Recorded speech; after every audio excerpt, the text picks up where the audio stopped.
Hey, it's Sharon here. Thanksgiving is approaching, and I've got plans that I'd like to share with you. Now, this time of the year is all about gathering, spending time with family and friends, and reflecting, chilling, relaxing, sharing stories, or simply just being. Preferably over lots of good food. If you're watching this, my guess is that you're gonna be the host, just like me.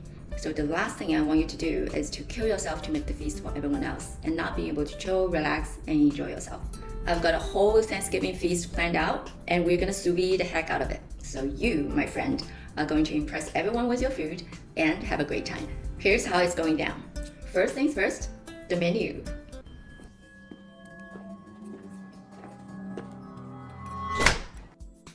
Now, this 6-course menu is excellent for a group of 6 to 8 people, but if you are feeding a larger group, feel free to add a stuffing or other traditional Thanksgiving dishes.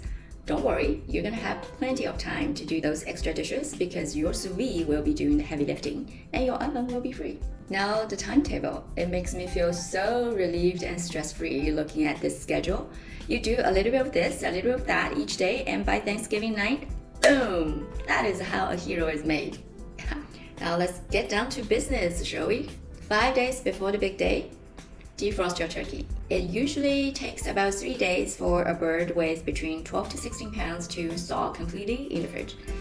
Just let it sit there. There's not much you need to do at this stage. 2 days before the big day, your main task on this day is to brine the turkey.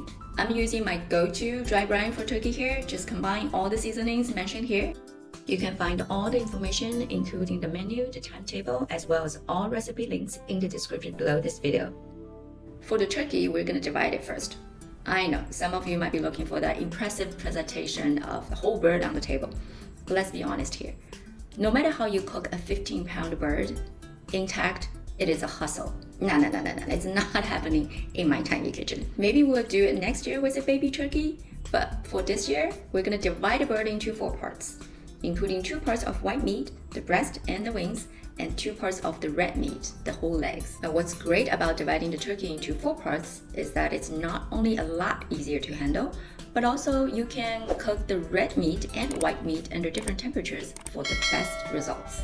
You will need a good pair of kitchen shears and a sharp knife. Start from the back of the bird and cut along the sides of the backbone using the kitchen shears. I'm doing it directly in my sink, so the mess stays in the sink where I can clean up later. Once the backbone is removed from the bird, don't throw it away because you can make amazing turkey bone broth with it. Flip it over so the breast is now facing up. Give it a good rinse.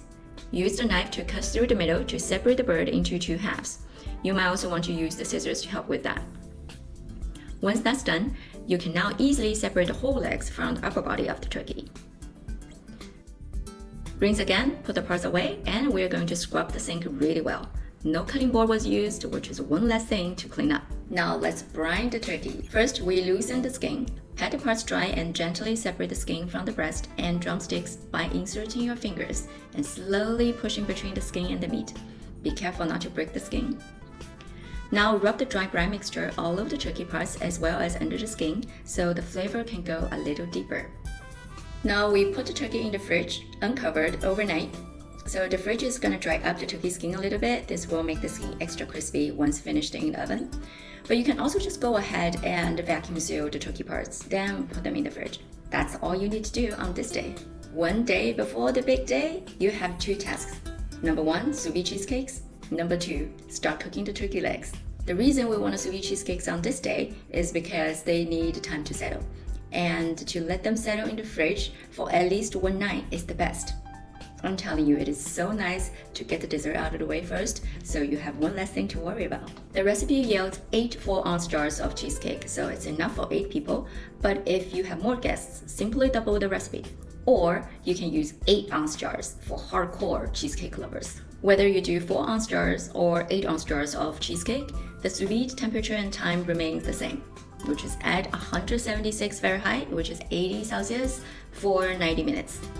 After that, remove the cheesecake from the hot water bath and let it chill for a little bit before refrigerating.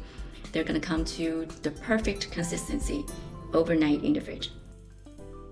Allow the sous vide water bath temperature to drop to 150 Fahrenheit, which is 65 Celsius. In the meantime, If you haven't done so yet, go ahead and vacuum seal the turkey parts.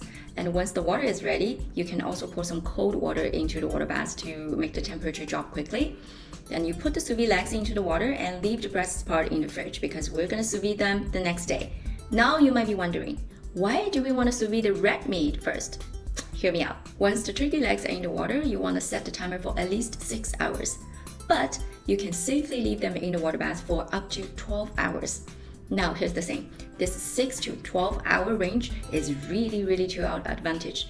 Say, if you want to tackle the cheesecake and sous vide turkey legs in the morning, and then the turkey legs can be done in 6 hours, by nighttime, you just chill them in the ice water bath and put them in the fridge. Done. If you handle the sous vide cheesecakes during the day or even at night, by the time you get your sous vide turkey legs, you can just leave them in the water to cook overnight while you sleep. Does that make sense? That's one of the reasons that we wanted to sous vide the red meat of the turkey first. But the main reason is because the white meat is going to require less cooking time and lower temperature compared to the red meat. So it's easy for time management, which is essential when you prepare a feast for a large group of people, right? So the legs are cooked and chilled and refrigerated.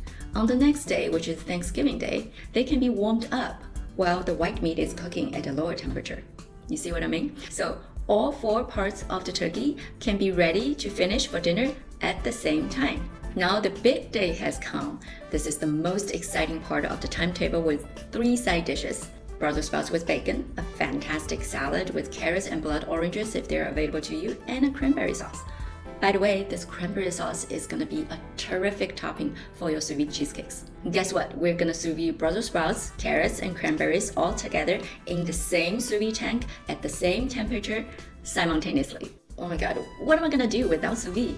I can't imagine it. In the morning of Thanksgiving Day, you want to start cooking at least 7 hours before your targeted dinner time. The earlier, the better. No, it doesn't mean you're going to be laboring for 7 hours. Your sous vide machine is, not you.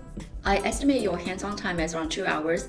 That includes carving the turkey, setting the table, and make it pretty, and all that stuff. So you will have plenty of time to chill and enjoy the company, or chaos, with your family and friends. I'm sure some of them will help out too. So the first thing on this day is to bring our sous vide water to 194 Fahrenheit, which is 90 Celsius for our delicious garlic paprika sous vide potatoes. Now while the water is heating up, we are gonna prepare some garlic-infused olive oil.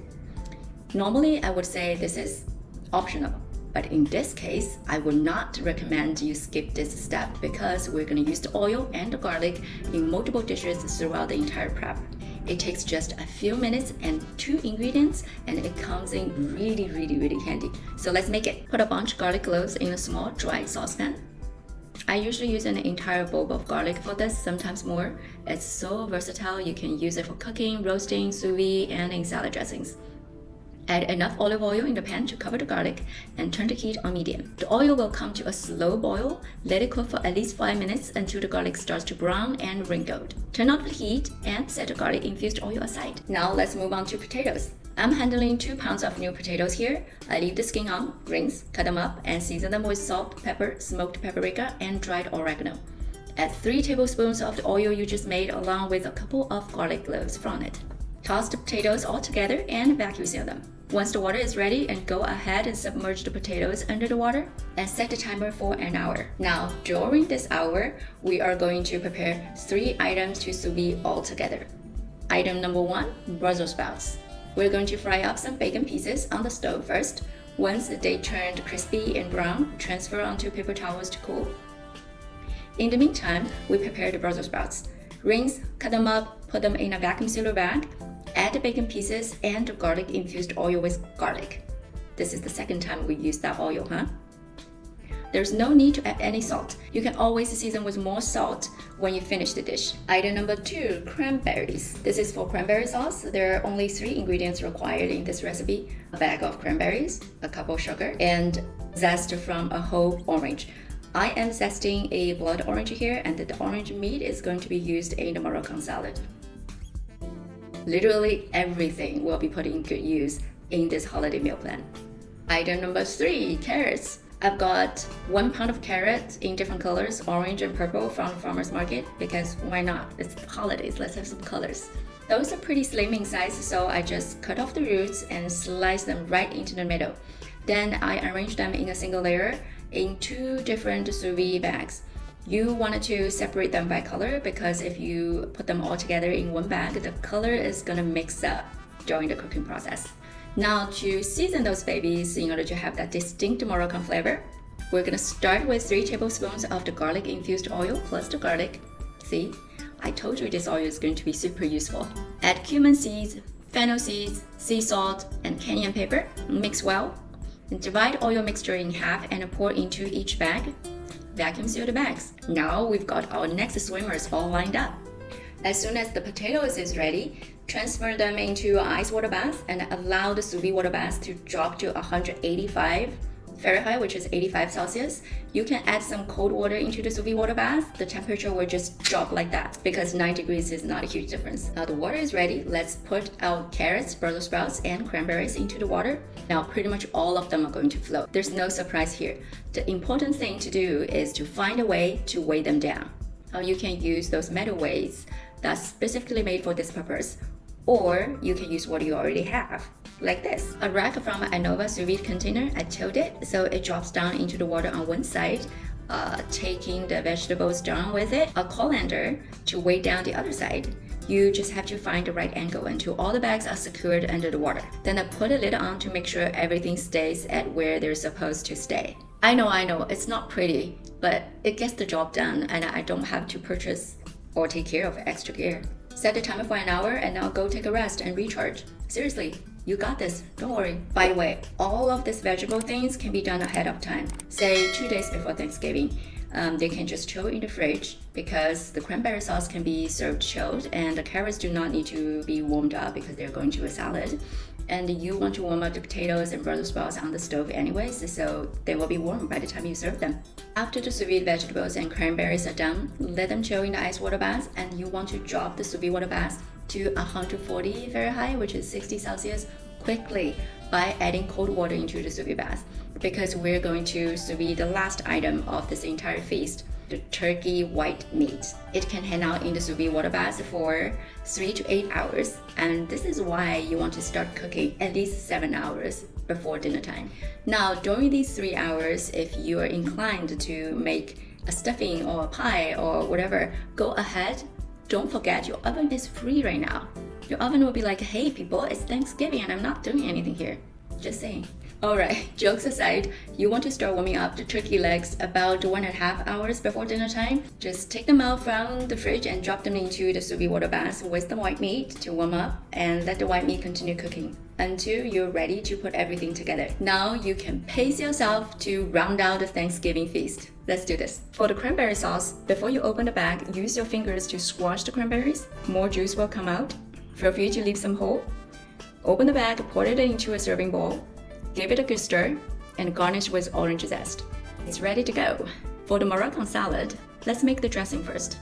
Zest an orange and add the zest into 2 tablespoons of garlic-infused oil, followed by half teaspoons of salt and a squeeze of lemon juice.